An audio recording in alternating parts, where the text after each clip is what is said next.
Hello दोस्तों, जय हिंद, जय भारत। मेरा नाम है अभिषेक गौतम और अभी आप देख रहे हो मास्टर जी फिजिक्स वाले यूट्यूब चैनल। हम इस चैनल पर फिजिक्स को पढ़ते हैं, सीखते हैं और समझते हैं। आज की जो हमारी वीडियो है जिसमें हम डिस्कस करने वाले हैं क्लास 12th का सेकंड चैप्टर का topic electric potential at an axial point of dipole. हम लोगों ने electric potential due to a point charge पढ़ लिया था, लेकिन इस बार हम क्या पढ़ने वाले हैं कि पॉइंट चार्ज की वजह से किसी भी पॉइंट पर इलेक्ट्रिक पोटेंशियल नहीं, एक डाइपोल की वजह से किसी भी पॉइंट पर इलेक्ट्रिक पोटेंशियल कितना होगा। अब आप लोगों को याद आ रहा होगा जब हमने फर्स्ट चैप्टर पढ़ा था वहां भी पढ़ा था electric field due to at axial point of dipole. हमने डाइपोल की वजह से इलेक्ट्रिक फील्ड निकाला था, लेकिन यहां पर इलेक्ट्रिक पोटेंशियल निकाल रहे हैं। क्लियर है? तो स्टार्ट करते हैं अपन। Consider an electric dipole consisting of charge plus Q and minus Q. सबसे पहले तो हमने एक डाइपोल मान लिया जिसका एक चार्ज प्लस क्यू है, एक माइनस क्यू है, क्योंकि आपको पता है डाइपोल क्या होता है। डाइपोल एक सिस्टम होता है जिसके अंदर अपोजिट चार्जेस होते हैं जो कि कुछ डिस्टेंस पे सेपरेट होते हैं, separated by a distance 2a and placed in vacuum. ठीक है, plus Q charge minus Q charge को सेपरेट किया गया है और डिस्टेंस उनके बीच का है 2a। आप यहाँ पे देख सकते हो मैंने एक ए बी डाइपोल बनाया है, माइनस क्यू चार्ज रखा है, प्लस क्यू चार्ज रखा है, इनके बीच का डिस्टेंस 2a है। बिल्कुल क्लियर है मेरे भाई? आगे बढ़ते हैं। अब आगे बोला है let P be a point on the axial line of distance r from the centre O of the dipole on the side of the charge plus q. अब हमें क्या करना है मेरे भाई? अब हमें इस डाइपोल की वजह से इलेक्ट्रिक पोटेंशियल निकालना है एक्सियल पॉइंट पे। ठीक है, इस एक्सियल लाइन को जब मैंने आगे बढ़ाया तो एक पॉइंट लिया, पॉइंट पी। ठीक है, इस पॉइंट पी पर मेरे को इलेक्ट्रिक पोटेंशियल निकालना है। यहां तक क्लियर है? और जो ये पॉइंट पी है वो सेंटर से आर डिस्टेंस की दूरी पर है। सेंटर यानी ये डाइपोल का सेंटर ये हो गया, सेंटर से ये आर डिस्टेंस की दूरी पर है। यहां तक सारी बातें क्लियर हो गई। आपके पास एक इलेक्ट्रिक डाइपोल है, माइनस क्यू चार्ज है, प्लस क्यू चार्ज है। आप इस डाइपोल की वजह से इलेक्ट्रिक पोटेंशियल निकालना चाहते हो, और इलेक्ट्रिक पोटेंशियल भी कहां निकालना चाहते हो? एक्सियल लाइन पर निकालना चाहते हो। और वो एक्सियल लाइन पर जो पॉइंट है जहां पर कि आप इलेक्ट्रिक पोटेंशियल निकालना चाहते हो, वो पॉइंट डाइपोल के सेंटर से आर डिस्टेंस की दूरी पर है। वो पॉइंट जहां पर आप इलेक्ट्रिक पोटेंशियल निकालना चाहते हो वो पॉइंट सेंटर से आर डिस्टेंस की दूरी पर है। बात क्लियर हो गई मेरे भाई? तो अब आगे स्टार्ट करते हैं। हम इलेक्ट्रिक पोटेंशियल निकालेंगे। अब कैसे निकालेंगे? अब आपको थोड़ा थोड़ा आइडिया है ये इलेक्ट्रिक पोटेंशियल कैसे निकालेंगे।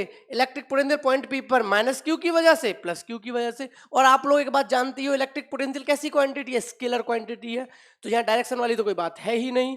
तो इलेक्ट्रिक पोटेंशियल हम निकालेंगे यहाँ पे electric potential at point P due to the dipole as. जो इलेक्ट्रिक पोटेंशियल होगा पॉइंट पी पर डाइपोल की वजह से, दो की वजह से होगा, एक V1 एक V2।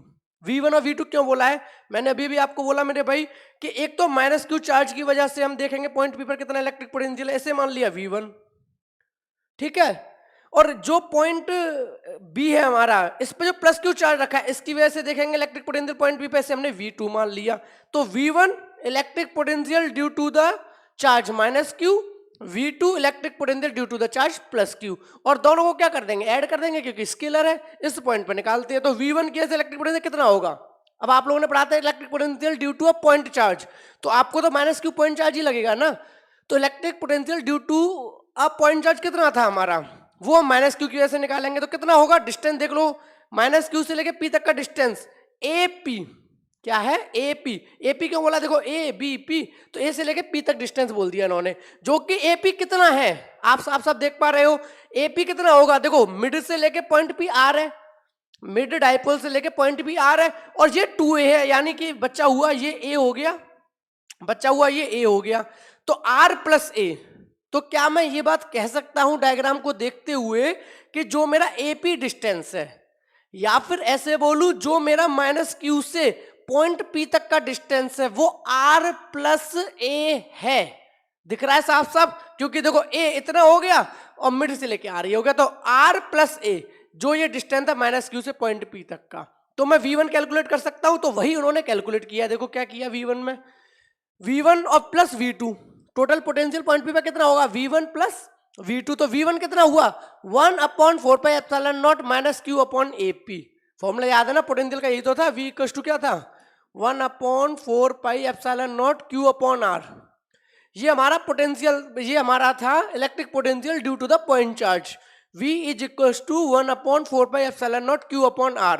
तो सेम हम माइनस क्यू के लिए देखेंगे, तो देखो क्या पता चला, V1 कितना निकला, 1/4πε0 minus Q upon AP। AP क्या है, डिस्टेंस माइनस क्यू से पॉइंट P तक का, भी दिखाया ना यार, माइनस क्यू से लेके पॉइंट P तक का डिस्टेंस कितना है, AP, जो कि R प्लस A है। ठीक है भाई, ये हो गया हमारा V1 प्लस V2। V2 की बात किसके लिए हो रही है, जो दूसरा वाला चार्ज है यानी कि प्लस क्यू चार्ज है, उसकी वजह से पॉइंट P पे इलेक्ट्रिक पोटेंशियल, यहां भी बना देता हूं, ये तो डायग्राम है, minus q plus Q, point P यहां पर है जो कि सेंटर से R डिस्टेंस की दूरी पर है, और इनके बीच का डिस्टेंस A प्लस A है यानी कि 2A है। तो देखो प्लस क्यू की वजह से पॉइंट P पर कितना डिस्टेंस होगा बताओ। अब आप साफ साफ देख रहे हो, पॉइंट P से मिडिल तक का R डिस्टेंस है और ये A डिस्टेंस है, तो R माइनस A, तो वही बात की गई है, 1/4πε0 Q अपॉन डिस्टेंस BP, क्योंकि ये पॉइंट A माना है, ये पॉइंट B माना, तो BP ये डिस्टेंस हो गया। तो दोनों पोटेंशियल हो गए due to the charge minus Q यानी कि V1 और due to the charge plus Q यानी कि V2। ठीक है मेरे भाई, आगे 1/4πε0 Q अपॉन, अब AP की वैल्यू पुट कर दी, AP बोले तो यहां से लेके यहां तक का डिस्टेंस R प्लस A, तो लगा दिया R प्लस A, तो 1/4πε0 Q upon R plus A, minus यहाँ पे चलता रहेगा। ठीक है, आगे 1/4πε0 Q अपॉन BP, BP कितना है, R माइनस है, यहाँ पे वैल्यू पुट कर दी, यहाँ तक कोई डाउट। ठीक है, आगे बढ़े मेरे भाई, तो Q upon 4πε0 1 upon R minus A minus 1 upon R plus A। अब आप यहाँ पे साफ साफ देख पा रहे हो, देखो ध्यान से समझना, Q अपॉन 4πε0 कॉमन ले लूं, Q अपॉन 4πε0 यहाँ भी है, Q अपॉन 4πε0 यहाँ भी है। जब इसको कॉमन ले लिया मैंने, Q अपॉन 4πε0, यहाँ देखो माइनस है, तो अंदर क्या बचा, 1 upon R minus A minus 1 upon R plus A, क्योंकि देखो इधर माइनस है कि नहीं है, समझ रहे हो ना, देखो ये माइनस क्यू था, तो माइनस क्यू की वजह से माइनस आया, तो हमने क्या किया, Q अपॉन 4πε0 को तो कॉमन ले लिया, तो जो पॉजिटिव वैल्यू थी, यानी पॉजिटिव वैल्यू कौन है, 1 अपॉन R माइनस है, वो पहले लिख ली, और नेगेटिव वैल्यू कौन है, 1 अपॉन R प्लस से अंदर लिख ली। ठीक है, किसी को कॉमन लेने में भी दिक्कत हो तो भाई कमेंट करके बोल देना कि भाई मुझे तो कॉमन लेने में भी दिक्कत आ रही है। ठीक है, वरना तो समझ आ ही गया होगा। अब जो Q अपॉन 4πε0 ले लिया, अब इसका एलसीएम ले लो। एलसीएम कैसे लेते हैं, एलसीएम लेने का तरीका पता होगा, वरना करके दिखा देता हूं, 1 अपॉन R माइनस है, 1 अपॉन R माइनस है, और साथ में क्या है, माइनस 1 अपॉन R प्लस है, 1 अपॉन R प्लस है। इसको सॉल्व करेंगे, तो करते हैं, पहले से रफ कर लेता हूं थोड़ा सा। अब देखो ध्यान से देखना, अब क्या करेंगे अपन लोग, अब हम इसे अब सॉल्व करेंगे तो क्या होगा, पहले एलसीएम लेंगे, तो एलसीएम कितना आएगा, R माइनस ए और इधर ब्रैकेट में R प्लस ए, एलसीएम आएगा, R माइनस ए से R माइनस ए कट गया, R प्लस ए ऊपर आ गया। भाई ये तो एलसीएम लेना तो पता ही होगा, तो मैं बस लेके दिखा रहा हूँ स्टेप। R प्लस ए का जब डिवाइड करोगे R प्लस ए में बचा R माइनस ए, तो यहाँ बचा R माइनस ए, तो अब इसे खोल लेते हैं, ओपन करेंगे, तो ओपन करेंगे तो क्या बचेगा, R plus a minus R plus a, बचेगा नहीं बचेगा, नीचे R माइनस से R प्लस से, A minus B, A plus B, formula याद है भाई, इतना तो याद होना चाहिए, x माइनस वाई और x प्लस वाई क्या होती थी आइडेंटिटी मैथ में, X square minus Y square, या फिर अगर a plus B, a minus B क्या होता था, a square minus B square. तो r माइनस से r प्लस से सेम नंबर है, प्लस और माइनस का डिफरेंस है, तो मैथ्स की आइडेंटिटी कहती है r square minus a square. r से r कट गया ऊपर, क्योंकि ये पॉजिटिव वो नेगेटिव, तो ऊपर बचा 2a upon are square minus A square. तो देखना वही लिखा है नहीं लिखा है इन्होंने, इसको सॉल्व करके 1 upon R minus A minus 1 upon R plus A, जब इसको सॉल्व किया तो कितना आ गया, 2a आर स्क्वायर माइनस ए स्क्वायर, क्यू पहले था, 4πε0 पहले से था। क्लियर है कि नहीं है मेरे भाई, नोट डाउन करना हो नोट डाउन कर लो, कोई भी डाउट हो तो डाउट बता दो। ठीक है, तो जब इसको सॉल्व किया तो हमारा आ गया 2a upon are square minus A square, और q अपॉन 4πε0 पहले से था, तो 1 upon 4πε0 multiply by q into 2a by R square minus A square, ये सॉल्व होके आ गया। क्लियर है यहाँ तक, आगे बढ़ूं, ठीक है, नोट हो गया। अब आगे हमें पता है कि 1 अपॉन 4πε0 जो q अपॉन 2a आया, यहाँ पे फोकस रखना, जो q इंटू 2a, ऐसे मैं कुछ लिख सकता हूँ, 1 upon 4πε0 multiply by q into 2a upon are square minus A square है। क्या q इंटू 2a p होता है कि नहीं होता, डाइपोल मूवमेंट, आपको याद है ना, p कशु क्या था, q इंटू 2a, तो क्या मैं q इंटू 2a की जगह पे p लिख सकता हूँ, तो बिल्कुल लिख सकता हूँ, तो इसकी जगह p आ गया, तो फॉर्मूला क्या बन गया हमारा फॉर्मूला बन गया 1 upon 4πε0 p upon are square minus A square. तो ये हमारा, और मैंने साथ में लिख भी दिया कि p equals to q into 2a, यानी इलेक्ट्रिक पोटेंशियल जो होगा एक्सियल लाइन पर डाइपोल की वजह से वो कितना होगा, 1 upon 4πε0 p upon are square minus A square होगा। बिल्कुल क्लियर है मेरे भाई।